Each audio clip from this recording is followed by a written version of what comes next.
যখন গতানুগতিক পণ্য তৈরিতে ব্যস্ত প্রায় দেশের সব পোশাক কারখানা, তখন ঢাকার অদূরে ধামরাইয়ের এই কারখানায় শ্রমিকরা তৈরি করছেন উচ্চমূল্যের জ্যাকেট ও স্পোর্টসওয়্যার।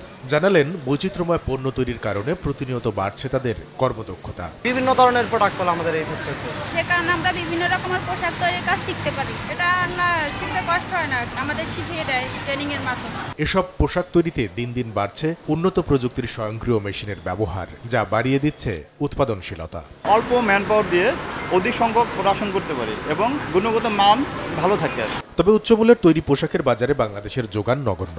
বিজিএমই এর তথ্য বলছে, 2022-23 অর্থবছরে তৈরি পোশাক শিল্পের $4,699 কোটি রপ্তানি আয়ের মধ্যে $3,175 কোটি 83 লাখ ডলারই যোগান দিয়েছে মাত্র 3 ধরনের পণ্য: ট্রাউজার, টি শার্ট ও নিটেড শার্ট আর সোয়েটার।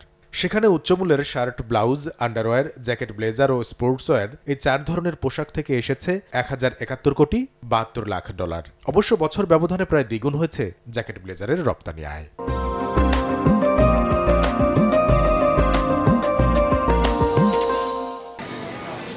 এমন বাস্তবতার মধ্যে উন্নত ও বৈচিত্র্যময় পোশাক রপ্তানিকারকরা বলছেন, উৎপাদন প্রক্রিয়া কঠিন হলেও এসব পণ্যের বাজার ধরা তুলনামূলক সহজ।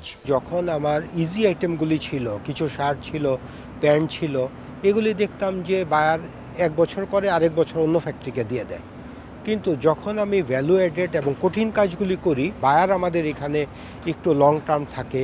আমরা যদি বেসিক কাজ করি তখন আমাদের প্রাইস হয়ে যায় খুব কম, তখন আমরা একদম মার্জিন রাখতে পারি না। এই উদ্যোক্তার বাজার বিশ্লেষণ, বছরে 5 থেকে 7% উৎপাদনশীলতা বাড়াতে না পারলে টিকবে না কোনো উদ্যোগী। এটাই আমাদের মূল মন্ত্র, যে আমাদের প্রতিনিয়ত ইনভেস্টমেন্টের মাধ্যমে, প্রতিনিয়ত শিক্ষার মাধ্যমে আমাদেরকে এফিশিয়েন্ট করে রাখতে হবে। এ অবস্থায় অর্থনীতিবিদরা বলছেন, উচ্চমূল্যের পণ্যের বাজার ধরতে কাটাতে হবে বাজার বিশ্লেষণের দুর্বলতা। এটার জন্য আমি মনে করি যে মার্কেট রিসার্চ যেটা দরকার সেটা বাংলাদেশে নেই বলে চলে। প্রোডাক্ট ওয়াইজ মার্কেটের যে রিসার্চ, সেই রিসার্চে আমাদের যে বড় ঘাটতি রয়েছে, তো সেটা পূরণ করার জন্য স্পেশালাইজড ইনস্টিটিউশন যদি হয়, তাহলে সেক্ষেত্রে আশা করি যে এই আমাদের যে মার্কেট সার্চিং সেটা সহজ হবে।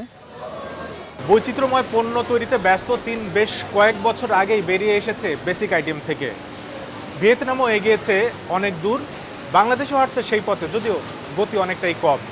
খাত বিশ্লেষকরা বলছেন, পরিবর্তনশীল রুচির সঙ্গে ক্রেতা টানতে সরকারি বেসরকারি উদ্যোগে বাজার গবেষণা কেন্দ্র তৈরির পাশাপাশি শিল্প সম্প্রসারণে বিশেষ ফান্ড তৈরি এখন সময়ের দাবি।